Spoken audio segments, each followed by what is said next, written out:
Hello and welcome to the North Metro SBDC programming. Yeah, Kelyn, all yours. Take it away. All right. Thanks, Raul. All right. Yep. Thanks, everybody for showing up today. As Raul said, I did my best to keep this high level. We are talking about data. We are talking about numbers, and I know that there's the tendency for some of our brains to shut off then. So I put in graphs with a lot of colors. But but yeah, so let's go ahead and dive into things. And oh, by the way, questions and everything. So if you do have questions, I do like to think I do like to keep things very informal. So you can ask them at the end of a slide. You're not going to offend me. Now if I'm like in the middle of talking, don't just jump in there and just cut me off, please. But other than that, we can keep it conversational. You can also use the chat box. So I have that. If you see me looking down to the corner here, that's me looking at the chat box to see what's going on there. So I just want to check. We can see the slideshow here, and that's about it, right? You should see the slides down to that should be your left. I keep that up there just so you can kind of know where we are in the context of things. So for those of you that say, "Are we there yet?" That's for you. Okay, so let's jump into things. So I'm just going to introduce myself a little bit more. My name is Kelyn Lanier. I am, as Raul said, a certified SBDC consultant. I have been a consultant for a very long time. So when did I start consulting? So I started consulting privately in 2009 via a pharmacy business. So took that pharmacy business, pharmacy consulting actually, to a national scale of operating pharmacies and just expanding everywhere in pharmacy, technology, personnel, so on. Sold off that business piece by piece over time, sold the last pharmacy in 2020. So that's some of my business ownership background. Still am a business owner, still in consulting. My academic background, as I have in there, my master's and PhD work is in industrial organizational psychology, or the study of people at work doing crazy things, as I say. And that's all from a statistics standpoint. So that's where I'm coming from with a lot of this data. And over time, I've had the opportunity to apply a lot of these principles more to the financial side of things. Completely forgot to put on here. I also am a a licensed loan officer and lender. So I get to really blend a lot of, these different worlds together. So just if you're curious where some of this information is coming from and how it's put together, that's the lens that we're looking through here. All right, so what are we going to cover today? So we want to answer a few key questions. We want to know what data or data sets are crucial for business success. Then we want to dive into a few strategies to start to understand the principles for building accurate projections. Then we want to know how to interpret those different data sets, whether that's financial or market data, effectively. So where does our mind need to be in order to do that? And then we want to look at business growth. How do we know if our business is actually growing based on the data that we're able to pull? And then lastly, knowing when to expand versus drill down and focus in our business. So that's our overview today. So let's get into a working definition of data so that we're all on the same page here. So sometimes we'll hear data and we just think numbers, right? You hear this all the time, whether that's on the news or just maybe at work, somewhere where people say, "Hey, I'm data driven," and then it's really that they're data informed. They look at data and then they make their decision regardless. So let's get on the same page there. So in business, data is of course important. It's not the most important thing. That would be cash, that would be money, right? businesses are financial beings. However, information on what that cash is doing, how it's doing, is almost as important. It's a very, very close second there. Keep in mind that not all data is equally useful. You can have a whole bunch of just numbers and it could be completely useless if there's no context, right? So we can calculate how many, I don't know, say you have a company with 35 employees, and you calculate how many times each employee wears a red shirt in a week. Would you characterize that as useful information? It's data, sure. um, but is it really useful? So keep that in mind as you're collecting data. That is a little bit of a caricature of it, but when we start collecting data, it can sometimes be overwhelming, and then we start looking for those red shirts when we should instead be looking at what time they show up with those red shirts on, and so on. So useful data is always one of these. It's always quantitative or it's qualitative. So our quantitative data is going to be just what it sounds like. We're counting how much, how many, how often, those sorts of things. Yeah, so I do read the chat. I knew someone was going to pick up on the red shirts. Yeah, you would also have really high turnover if they all have red shirts, right? So quantitative data is that count, how many, how often, all of those things. Qualitative is a little bit more wiggly. We're talking about the quality of something, the experience of something, and we're still counting in qualitative data, but we're counting the instances of that experience. So we have our two little charts here on the side. So one, we have quantitative data. And I believe this one is customer satisfaction. So we're looking at how satisfied a set of customers are with a product or service. Now, from this, we can tell that it follows a little bit of a right skew curve here, but they're fairly satisfied. And from here, we could ask, well, why aren't they all very satisfied? Why are they just satisfied? But we have this grouped and organized in a way that we can start making sense out of it. Now, we don't know why they're satisfied, only that they are. So this is where qualitative data comes into play, where we can start digging into why. So this is a word cloud. There are many different ways to sort qualitative data, but there may have been part of the survey a text response, where then you can take that text and categorize, catalog different words.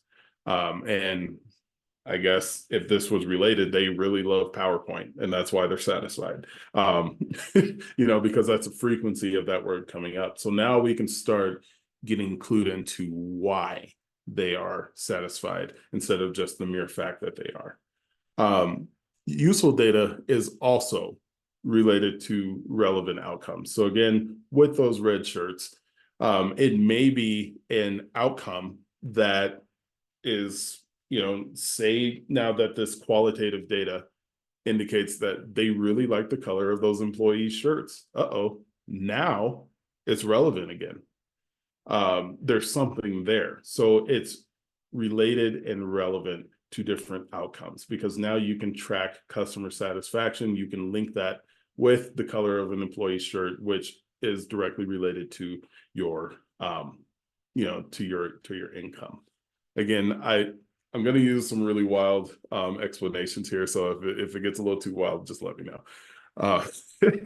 So useful data can be, not must, but can be unprocessed. So meaning just raw data that you're usually pulling that like directly from your point of sale, or directly from some sort of system that you have where it's just tracking the instance of something happening. It's not related to anything. It's just a ding in this corner. It's a check in a box. That's a single case. Single cases are incredibly useful because then you can start pulling descriptive statistics from them. When you have mixed cases, it gets a little bit harder. Or, in the mixed case, what we're talking about is time bound. So time bound, we're starting to talk about data over time. So we're looking at a specific window of time and we're saying, the increase or the decrease in something, and that may come out as a percent. Or a ratio or something like that. That's now there's certain strings attached to that data that you have to keep in mind when you are processing that, or it can be predictive. Let me check the chat here if we had any questions. Just the red shirt comment. All right. Just got one question. Yeah, single case. Yeah. So let's say you own a flower shop, right? So single case data could be just someone coming into the store and buying a dozen roses. You have one purchase of roses. That's it. Now, if it's time bound, you may be tracking the growth of sales of roses over a week. So you've had 15 people come in, and on average, they bought, I don't know, three batches of a dozen roses. Now, the number there, that you're talking about is the growth over time. So it's like the average of three. So that's an average, but there's other things that contribute to that average. Or contribute to that number, rather. Does that make sense? Cool. All right. All right, so where do we start pulling some of this information? So my number one choice is always your local library. I know it's 2024 and like we have internet and AI and all of this. So you're like, I'm just going to Google it. But trust me, libraries are keeping up with all of this, and they can do it better than you can. That's something that I've experienced, hands down. Lean on those local libraries for information. Work smarter, not harder. Because sometimes they have people there that can help you. So when you're looking for data, let's say at your local library, or you're like, nope, I'm going to use Google Scholars because I'm going to do it on my own.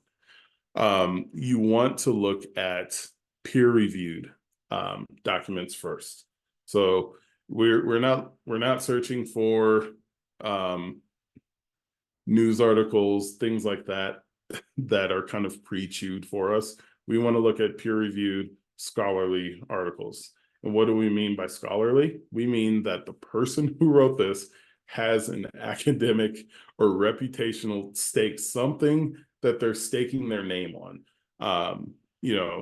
Yes, TikTok does not count. Unfortunately, TikTok, as much as I love it, does not count as credible data.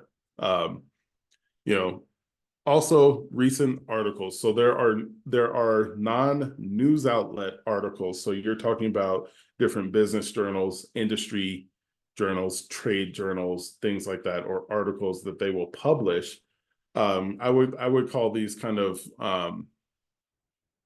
business class to the scholarly first class, but they're not coach. Of articles, reports, and so on, where you can look at the data, and sometimes they'll have their methodology for processing that data so that you can verify some of these things on your own, or it's not just made up.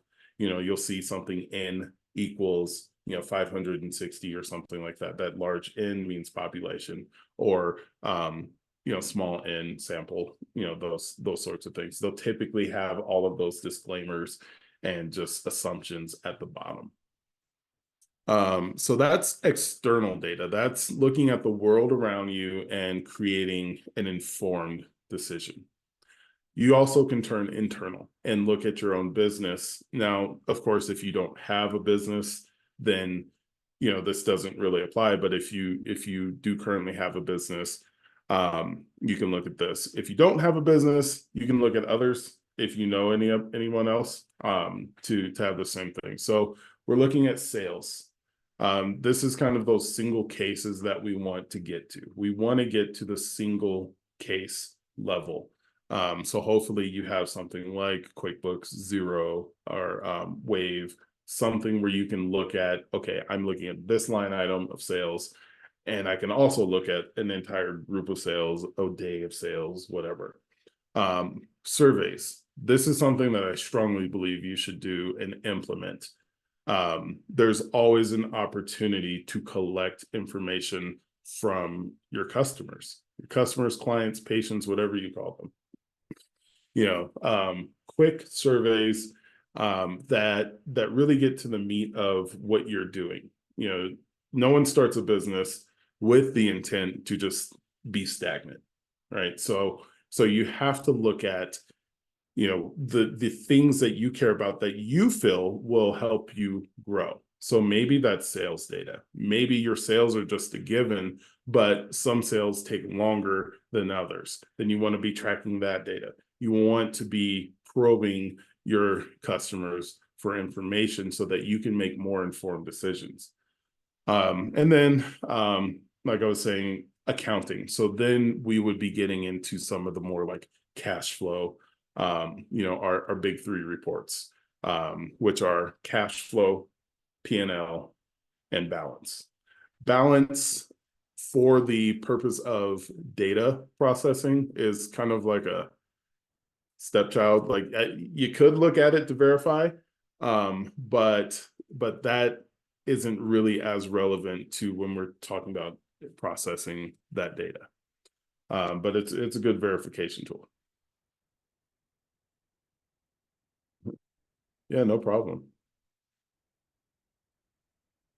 Okay, so digging into this a little bit more. So like I said, check your local library. We have the business research librarians. There's also, and I think Raul actually posted that in there, BizBoost, via Denver Public Library. So the thing about libraries, they don't necessarily care where you are. So you can kind of use a few. I'm in Aurora. I'll use Arapahoe. I'll use Denver. I use whoever gets me the information in the best, most acceptable way. So just keep that in mind.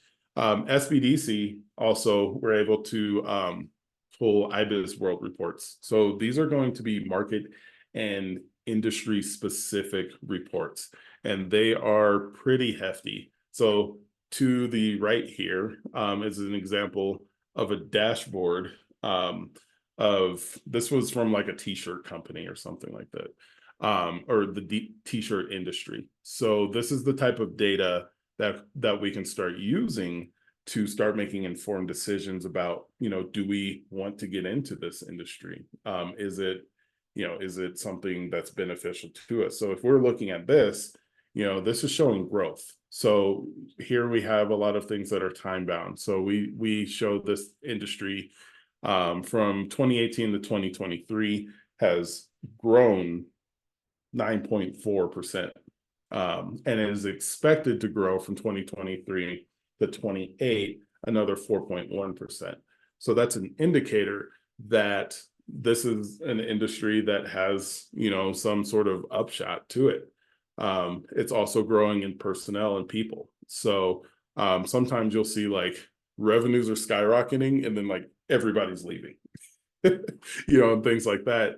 So maybe this isn't the best example because this is just like everything's awesome in this one. But you start looking at these to start making informed decisions about your industry, and that becomes important later on in some of the things that we're gonna talk about. But it starts at this wide level of looking at your entire context, and you'll hear me say that a lot of times because context is so important when you're talking about data. Here we're talking about the context of the business. Yeah, so let's see what the chat's saying here. Balance and P&L, you want a definition. So balance sheet shows the distribution. What's the best way to put that? So it shows where the cash is. So are you heavy on liabilities? Are you over leveraged? Or are you heavy on assets? So you have assets, liabilities, equity. So we should know that equation, assets plus liabilities, which is kind of a weird thing because liabilities is negative, equals equity, right? So it's showing that equity position at the end of the day. So it's already its own formula, which is why balance doesn't really help us here, unless we're getting like into like some really, really deep analytics, which like Raul said, that's when you just schedule a consultation. Profit and loss is going to be just that. It is showing the sources of profit, and then where that money is exiting. Now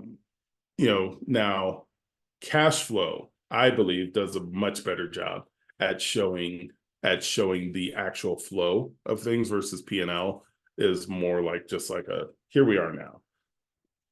Cash flow is going to show here's where we came from and how we got there. Okay. Told you I have pictures. So looking at accounting data, that was actually a really good question because it was like the perfect segue here. So cash flow is always going to be kind of constrained within a time frame. Yes, we are recording it. So you can say, I'm going to look at my daily cash flow. If you have a high volume business, perfect. Look at your daily cash flow. But most people aren't going to do that. They may go weekly, or something like that.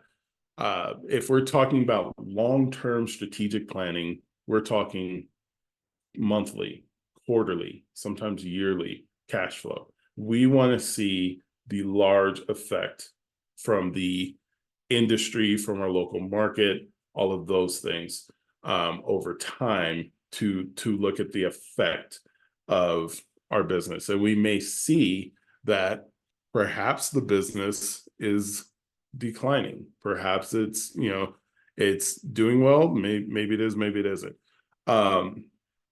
We also want to break out our sales by category or revenue stream. So sometimes what I see if we're looking at a cash flow statement is that we'll just have sales. And then I'm just like, okay, well, what do you do for your business? And then it's this, we do this, and then we do this, and then we do this, and then we do this. You can see the problem there. How are we supposed to plan strategically when on your cash flow, it just says sales? We don't know where these sales are coming from. We don't know how they're coming in. We just know that they're there, which is wonderful, but how do we progress from there? So make sure that you are getting that granular, and then I'll have an example of a cash flow so I can show you where on this next slide. Make sure you're also checking customer account data. This is something that kind of falls by the wayside. I don't know how many of you get onto QuickBooks, and you see those accounts and you're like, not doing that. I'm just gonna reconcile, get in, get out. Track customer accounts, especially if you have net terms, because that's going to be another source of data. You can determine who is a valuable client. You may have clients, but some are going to be valuable and some are going to be not worth the time, literally not worth the time, and not in an emotional sense, but in my consulting, we would have clients that were they loved what we did, but they never paid on time. So why in the world would we keep that client? They were giving us money, but we were spending money faster than we can make it. You can track that data through those customer accounts. Net terms are going to be for example, you may provide a service January 1 and then get paid on the 15th. So then you would have a net 15 term. If you get paid a month later, net 30, 2 months or so, net 60, and so on. If things are just paid on the spot, then okay. You can also start tracking time. Usually if you're paid on the spot, sometimes there's time involved. So this is how you start making those decisions and getting out of your heart and getting into your head and on the chart sort of thing. I have a actually best friend, used to be a client of mine, was my very, very first client ever with anything, photographer. And he was just, and he told me I could tell this story. He was just in his heart and a lot of things. And he was making these decisions because he felt like it. And he felt like the customers didn't respect him. And he felt like the customers didn't respect his craft. And what was happening was sales were going like this. And he felt better. He felt good because he was like, I'm making a stand. And I'm like, hey, wait a second. Maybe your customers don't understand you. What's going on? And then we start looking at that and we started seeing the schism between, the valuable customers who were just a little challenging and then the detrimental customers who were fine. But they were fine emotionally for them, but yeah. So make sure that you're looking at the data to make those decisions so we can start flipping these things on their head. All right, here's that cash flow. So I just threw in some random numbers here because cash flow statements can be pretty beefy. This is a longer one, but I might have to zoom in. I don't know about you, but I can barely see. So here, and this is a summary. We have cash sales, we have collections, everything like that. But it's these other boxes that you can start filling in with your different revenue streams. So in this case, I would have a lot of questions because how are these cash sales? Yeah, you have $19,500 in month one. Congratulations, that's wonderful. How is it coming in? That's where we need to get. And this becomes important because what the heck happened in month two? You went from 19,500 to $5,000. That seems like a problem to me. And problems come up in business, but we have to be able to trace them down, track them down, and come up with a solution.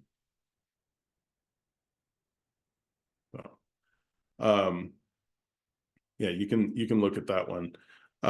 So what's in a projection? When we're talking about doing projections, keep this in mind because sometimes they can seem overwhelming and you're like, I don't know how to do this. I've never been taught how to do this. Projections are educated guesses, but they need to be as close to reality as humanly possible. And how we achieve that is through a process of layering information. We layer guesses. So we start with our best guess, and then we go with our next best guess, and then the next best guess, and so on. This is why cash flow, and that's what that CFS stands for, is so important, because then, if we're talking about projections, even if you can do projections, even if you're still in business, because we could project out our advertising fees. So we spent $9,000 month one. Our next best guess would be we would spend another $9,000. So you would put that in there. Or, you would say, well, it could be 9,000, but this type of business requires things to season a little bit more. So then we say, okay, we're going to skip this one and we're going to go to the next one, month 3, 9,000, and so on. So there we took 2 guesses to get there. So this is kind of what I mean by layering this process of layering information in order to come up with, different projections, and so on. Some things are easy, like internet. You can look those things up. In that case, you start with those for projections. Those are all independently verifiable things. You can call Xfinity or Century, what are they called now? Quantum, and ask these questions and plug those in. Then you get to your guesses. So that's, when we're talking about taking this data and going to a projection, what you know, what you think you know, what you might know, what you could probably know, what you ask somebody else about, and so on, to build up your projection. And then you want to test that information as well to make sure it's still realistic. So this is kind of what I was going over earlier.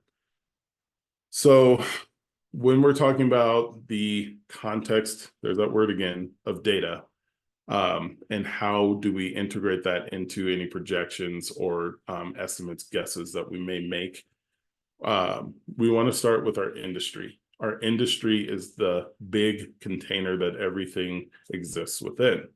Why is that important? Well, if your projections show that you're going to make $10 billion and the industry itself only makes 3, you might have a problem. So again, context. So we go with that industry to see what is humanly possible. What is, what is in the realm of possibility? Then we want to look at, is this industry growing? Is it declining? Is it shifting? What's shifting it? What's the history? Did this industry already come from a different industry shift? All of those things can be very, very important. So to give an example of that, let's look at what we're on, Zoom. So when I started my company, it was pre-COVID, and everybody thought it was crazy to meet virtually for stuff. And so it was a very hard industry, to crack. Zoom was like this weird thing that you use like only in emergencies. And like you were really weird if you use it. And then the industry shifted. Now look at us. Now we're just using it for everyday meetings. So look at those types of shifts. 2020 is, for as horrible as it was, is very good for data because we all know what happened. So you have a common reference point of understanding what happened during that time, and you can see how your industry reacted to it to make guesses on where it's going. Then we're going to zoom in. So we started big, we're zooming into the market. So industry and then market. So this could be your local market. This one gets a little flexible because we could be talking about Colorado. We could be talking about a region. It just depends on what you're doing. Here, you want to start looking at all the graphics, right? Demographics, psychographics. There's a whole bunch of other geographics. All of those graphics to figure out the behavior of your customers in a large set. So right now, we're not talking about, the individual. You're talking about the behavior, in a larger context here. People's personal financial situation. So when you hear people talking about, well, I'm going after a more affluent market, they're talking about their market. One, because they said market, but they sometimes will say customers or something like that. They're still talking about their market. And that data is very easy to find at the library, that sort of level. There are so many different databases out there that can provide charts. They can provide heat maps of, where to look. So if you're talking about location or deciding a location, that data can be invaluable. And we haven't even drilled all the way down. And now you could pretty much figure out where you need to be to set up shop. And then we want to get to local data. So this is, your actual market of the people that would be coming to you. So here's when we start matching. So this one You're going to look at your local data, and then you're going to compare that to your market data and see if there are any differences. Sometimes there can be some pretty big differences, just depending on the local, the very, very hyper local demographics. So it's important to pull both. That way, you know what everybody's doing and then what your small corner of the world is doing. And you want to look at your competition in that. So here's an example of, now we're starting to apply data. So we're moving past collecting it. Now we have it, and it's kind of like, so what? What do we do? What do we do with this? You need to start comparing trends and make inferences. And you're asking yourself constantly, what does this trend suggest?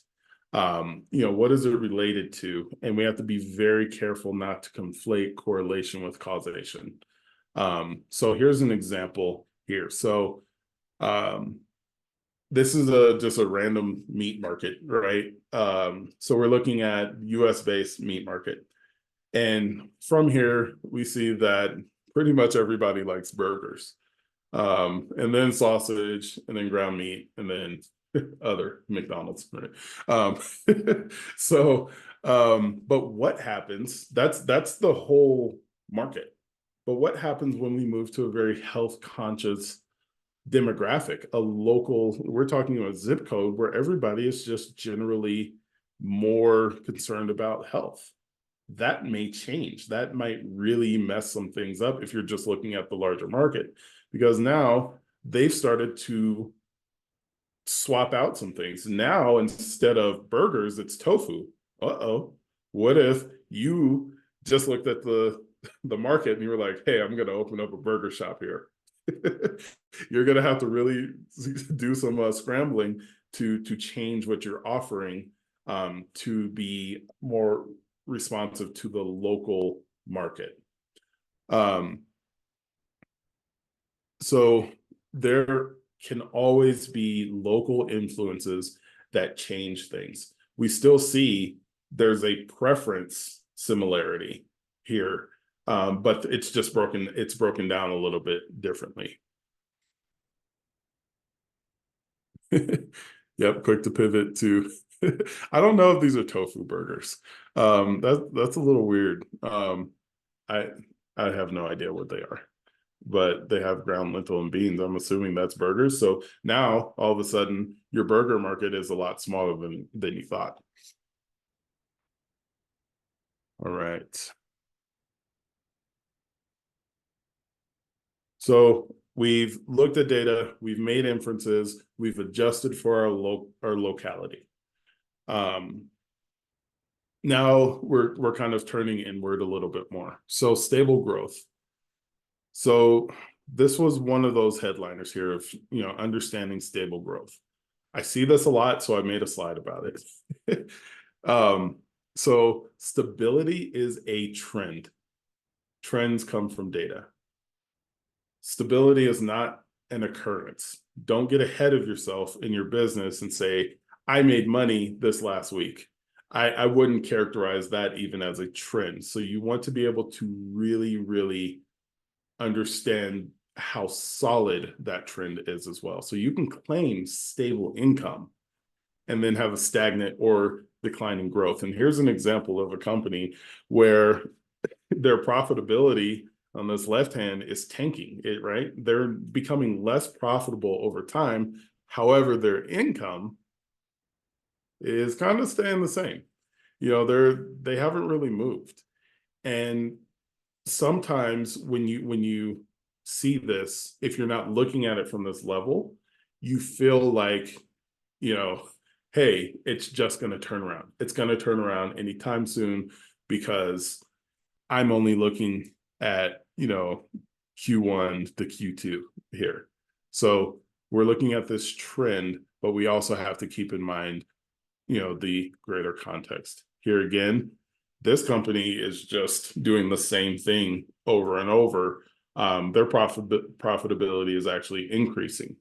So this tells us that there's something missing here. And what's missing is keeping an eye on everything here. So they're not looking at expenses at all. So to understand growth, you also have to understand expenses and what's going out. Again, that's why I keep pointing to cash flow. So here we can surmise that this company's profitability is tanking because their expenses are increasing and they're not doing much about it. Or they could be getting these false positives that tell them it's not a big deal. Here, I don't know what's up with this company. They're probably doing some cost control or something like that. My question with this company on the right would be, why aren't you increasing your prices? Because obviously you're continuing to have more sales and they're more efficient sales, but you're just staying the same. Obviously the one on the right is a much better situation to be in. But in this, we have to start making decisions. We have to do something with this, because for all we know, we could zoom out on this one and it's just a situation like this where they think that it was great and it really wasn't that great. So what do we do? So we're going to bounce between these slides here. So given these as our context, what do we do? What's the so what? So we have this concept that I call exploration versus exploitation, and not exploitation in a bad way. We're talking, think of it like mining, right? So you have all of this data, you know how to process this data, you know how to make sense of this information, you have these trends, and that's wonderful, right? You know what's going on. So what do you do with it? So if you are in this exploration mode, you can open a second location. You can say, hey, my business is in fertile ground where I feel like things are stable here. And not only do I feel like things are stable, I can prove that they're stable. Then you may want to look for somewhere that is sufficiently similar to your current location and replicate it, because that is a way to start making more money. So to that business on the right, where I said I would be asking questions like, what are we doing here? That's the first question. You've cracked some sort of code. How are you going to expand? How are you going to explore that? Because you're already extracting the maximum profit, and increasingly so. Open up another location that's similar. See if you can replicate that, because then you stand the chance of doubling your position. That makes sense in that context. Now, there could be other times where it doesn't make sense to expand. What if you're in just like this Goldilocks zone where your business doesn't really replicate? It doesn't replicate anywhere else. What's an example of that?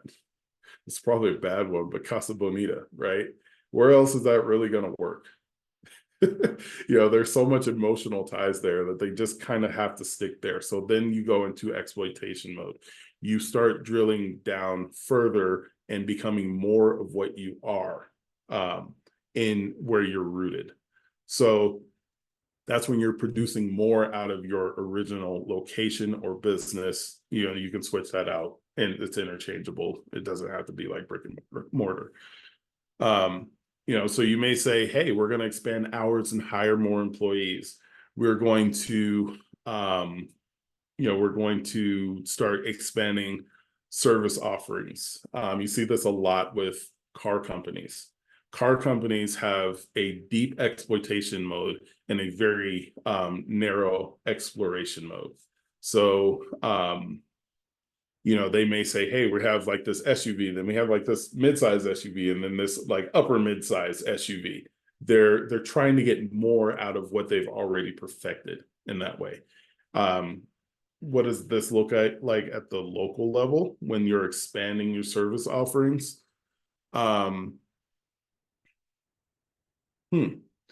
Okay, let's take another weird one. Let's take the Broncos, for example. So so obviously they're not in a position to explore anything. But they have to exploit. So then they start selling jerseys. Then what did they start doing? Miles got really big. They became more of what they were. Then they have Miles little plush figures and stuff like that. And so on. So they start becoming more of what they are. This is very much a Disney thing as well. You see a movie come out, and then lo and behold, there's dolls, um, dresses, socks, and so on. They're becoming more of what they are in that vertical. And then we kind of have a third option here of moving the business. So if none of these really work and we're still trying to figure things out, that's when you may consider moving. That is not the same as exploration because you're changing the context to something more favorable. And you're doing that based on that data that you've pulled before. You may find that your business just isn't in the right location. This is what happened with me and my business. So when I started my business, it was in Florida. And meaning my brother and I started this business. We thought that Florida was like Pharmacy Central, right? It wasn't. So we spent all this time trying to crack this code, and then we looked at data and we were like, wow, Texas is a lot better. Moved everything, picked up, uprooted, put it in Texas, and then all of a sudden it started flourishing to the point where we can grow it to a national scale. So we chose the move option and we redefined, and then from there started doing the exploration model. So let's look at some of these questions here. So researching this data. Oh wait, we'll do this one from Tiffany. Would this be data mining or exploration versus exploitation? It is a principle that comes from data science, so you could apply it here. This is, again, we're business owners, right? We're not data scientists. So this is where you would most likely just if we're talking data mining, you're talking about giving this to a business research librarian and letting them do that. You could, but I wouldn't spend that time doing that. Researching this data can be overwhelming. I've been utilizing the library's tools, but it's been confusing. I haven't known where to start and where to end. Can you give advice using specific tools, iBizWorld or BizMiner? I have not used BizMiner before, so I can't speak to BizMiner, but if it's like any of the other ones, iBizWorld, yes, it's like they just dump a whole bunch of words on you and they're like, good luck. I like to stick to, it's like the first like 3 or 4 pages where it's talking about like the greater industry context. So each one has its benefits, and some of them have their drawbacks. iBizWorld can be really wordy. Use the charts, use like the big splashy graphs, and then use that as a reference. I use iBiz as a reference. BizMiner, I'm assuming, is just going to give you like spreadsheets of stuff. Yeah, so spreadsheets and those sorts of things. Sometimes you can throw into like a statistics program. There are some of them that are free and very simple to use.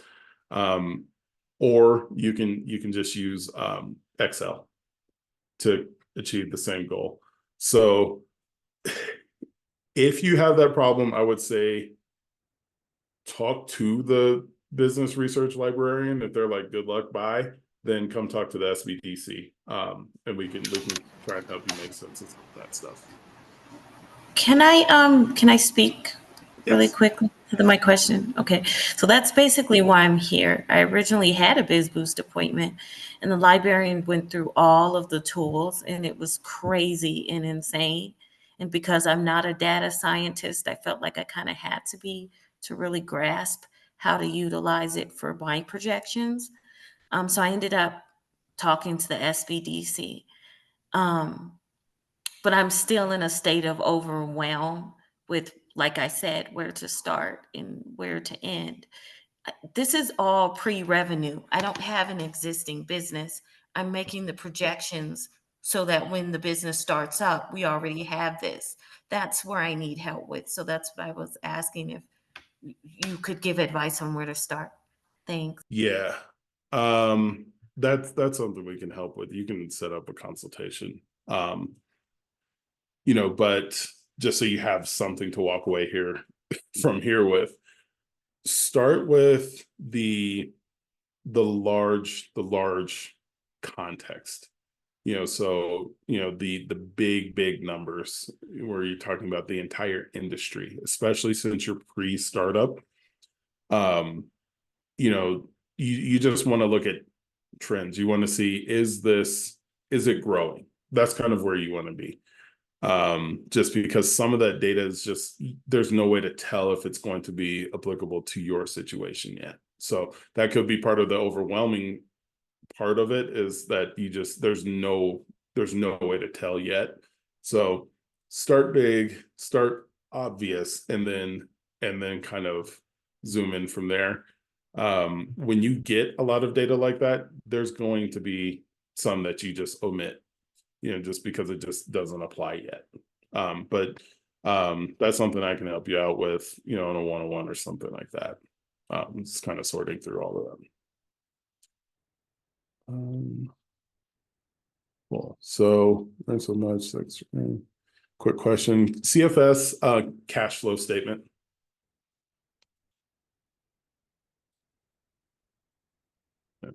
How do we have enough data in enough categories? Cool. Well, that was my last slide, so I'll just do here. Now we're on Q&A anyway, so it kind of works out. How do we know we have enough data in enough categories? Okay, that's a good question. So making solid decisions versus being stuck in analysis paralysis. So let me tell you another little story. So started our business and we spent 2 years in analysis paralysis. How do you get out of it? You just go with what you have. And I know that sounds so oversimplistic, but remember, a projection is just an educated guess in the first place. So you're only stuck if you don't accept that is what you have for now, and that more will come later. That's the only reason you would really be stuck. There's no such thing as a perfect projection. So there's good enough. That's the best you can do. That's the best you can ever do with a projection, is get good enough. Even if your business exists and you have years of data, whenever you project out, it can only ever be good enough. But if you're just like, this is woefully inadequate and I can't even make decisions, again, set up a consultation, because it may just require a different perspective. Sometimes that's all you need, is just another perspective. And then you can get unstuck and keep going.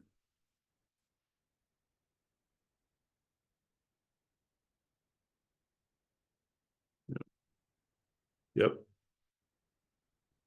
Very true. Cool. Do we have any other questions?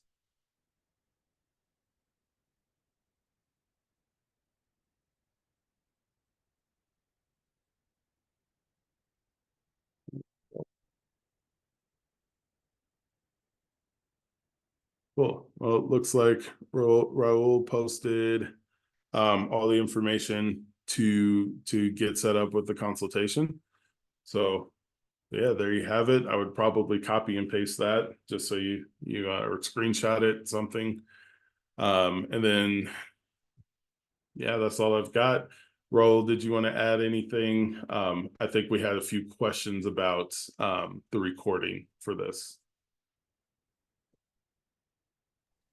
Yeah, we recorded the webinar. We will be emailing that out to everyone here. But as Kelyn said, and just to reiterate, if there's ever a doubt or question, just reach out for consulting. There's a consultant or a center in your area, right? a lot of times, if you're on a webinar like this, you can reach out directly to Kelyn first and foremost, if you'd like to, and connect with him. He can do a consultation with you. And then if you are with a different center, he may communicate with that center and say, hey, we've got so-and-so here. You know, can we hand them off to you to work with as far as ongoing type of consulting? But for the first time, especially if it's something like very highly data driven, Kelyn's really amazing at that, as you guys can see. Can we give him a thank you and a shout out, by the way? That was like, I thought that was brilliant. Thank you. Thank you. And honestly, it's only scratching the surface of this stuff, right, Kelyn? Like you could geek out way more on this. Yeah. But he didn't want to overwhelm us and just get the idea, the ball rolling here. Any other questions? Anything, whether it's specifically for Kelyn, for this topic, for consulting in general? Caitlin, I think you have your hand up. No, I was just pausing. Sorry, I got a little too into the reactions. I do have one question though, which is if we were to set up a one-on-one with you, Kelyn, about this sort of thing, what would you want us to bring to be prepared best for that? Yeah, that's a good question. So I would say whatever you have. You know, I'm pretty flexible just because I understand everybody's coming from different places. So if you have data, it's usually easier to work with that, even if you're stuck. You know, so I would say at minimum, try and get with that librarian first. And then if you look at it and you're like, nope, not doing it, that's fine with me. You can bring that and then we can look at that. You know, otherwise it kind of turns into like this back and forth of like, okay, well, what do you think? I don't know. Okay, well, what do you think about what you think? Go find some data sort of thing. You know, so it you know, if it's going to be about data, at least bring what you have.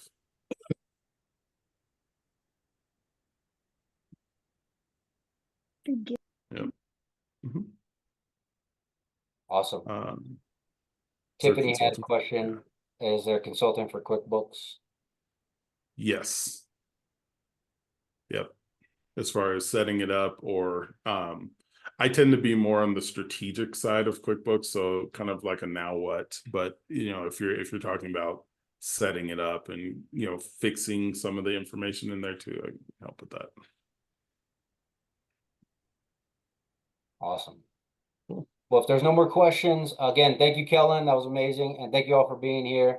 We will catch you on the next one. Thank you, guys. All right, y'all take care. Thank you so much. Have a good one. Thank you.